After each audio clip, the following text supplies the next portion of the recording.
Hi friends, welcome to Sathya's life style channel. இன்றைக்கி நம்ம பார்க்க போகிற ரெசிபி வந்து ஒரு ஈவினிங் ஸ்நாக்ஸ் ரெசிபி தான் பார்க்க போகிறோம். பிரெட் ரோல் தான் இன்றைக்கி நம்ம பார்க்க போகிறது. இந்த பிரெட் ரோல் எப்படி பண்ணலான்றதை பார்க்கலாம். ஈவினிங்கில் பசங்களுக்கு இல்லை மார்னிங் பிரேக்ஃபாஸ்ட்டாக கூட நம்ம இதை பண்ணி தரலாம். இந்த பிரெட் ரோல் பண்ணுறதுக்கு நான் வந்து வேக வச்ச உருளைக்கிழங்கை எடுத்து வச்சுருக்கேன். அதை நல்லா நம்ம மசிச்சுக்கலாம். உருளைக்கிழங்கை இந்த மாதிரி நல்லா கட்டிலாம் இல்லாமல் மசித்து எடுத்தாச்சு. இதோட நான் வந்து கொஞ்சமாக ஆனியன் இந்த மாதிரி பீசஸாக கட் பண்ணி வச்சுருக்கேன், அதை ஆட் பண்ணிக்கிறேன்.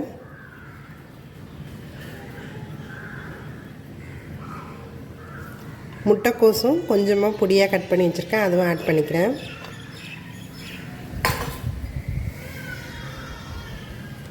கேரட் இந்த மாதிரி பொடியாக துருவி எடுத்து வச்சுருக்கேன், அதுவும் ஆட் பண்ணிக்கிறேன்.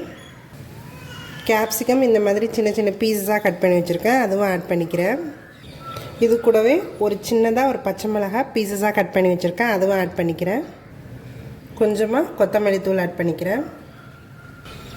மிளகாத்தூள் ஒரு 1/2 டீஸ்பூன் போல் ஆட் பண்ணிக்கிறேன். நம்ம காரத்துக்கு தகுந்தபடி இதை கூட்டியோ குறைச்சியோ நீங்கள் ஆட் பண்ணிக்கலாம். மஞ்சள் தூள் ஒரு பிஞ்ச் போல் சேர்த்துக்கிறேன். கொஞ்சமாக கரம் மசாலா ஆட் பண்ணிக்கிறேன். இதுக்கு தேவையான அளவுக்கு சால்ட்டு சேர்த்துக்கிறேன். இது எல்லாத்தையுமே நல்லா மிக்ஸ் பண்ணிக்கலாம். இந்த மாதிரி எல்லாத்தையுமே நல்லா மிக்ஸ் பண்ணியாச்சு.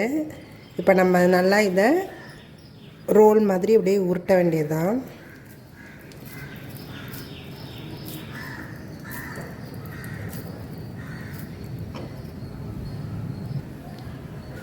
இந்த மாதிரி நம்ம எல்லாத்தையுமே ரெடி பண்ணியாச்சு. இந்த மாதிரி ப்ரெட் எல்லாத்தையும் நான் ஸ்லைஸ் பண்ணி வச்சுருக்கேன். ஓரத்தில் உள்ள அந்த ப்ரௌன்லாம் கட் பண்ணி எடுத்துகிட்டு இதை வந்து தண்ணியில் லைட்டாக டிப் பண்ணி எடுத்துகிட்டு தண்ணியை நல்லா புழிஞ்சிடணும்.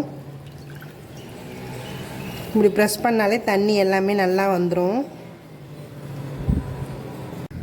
இதுக்கு நடுவில் நம்ம இந்த ஸ்டஃபிங்கை வச்சிடலாம்.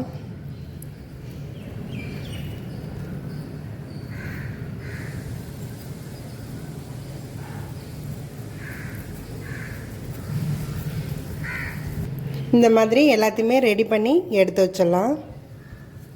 இந்த மாதிரி நம்ம ரெடி பண்ண எல்லாத்தையும் இப்போ ஆயிலில் ஃப்ரை பண்ணி எடுத்துக்கலாம். ஆயில் நல்லா ஹீட் ஆகிடுச்சு. இப்போ நம்ம ஒன்று ஒன்றா இதில் போட்டு பொரித்து எடுத்துக்கலாம்.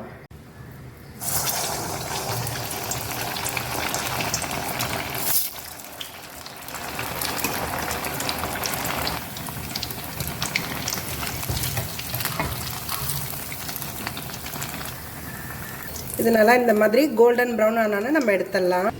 இந்த மாதிரி எல்லா ஈவினிங் ஸ்கூல் விட்டு வர பசங்களுக்கு இந்த மாதிரி நம்ம ப்ரெட்டை வச்சு இந்த டிஷ்ஷை வந்து நம்ம ட்ரை பண்ணலாம். டேஸ்ட் நல்லாயிருக்கும். இந்த ப்ரெட் ரோல் ரொம்ப ஈஸியாகவும் பண்ணிடலாம். வீட்டிலே பண்ணி கொடுக்கும்போது இன்னுமே நல்லாயிருக்கும். இதை நீங்களும் உங்கள் வீட்டில் ட்ரை பண்ணி பாருங்கள். என்னோடய வீடியோஸ் எல்லாத்தையும் பாருங்கள். மறக்காமல் எங்கள் சேனலை சப்ஸ்கிரைப் பண்ணுங்கள். தேங்க்யூ ஃபார் வாட்சிங்.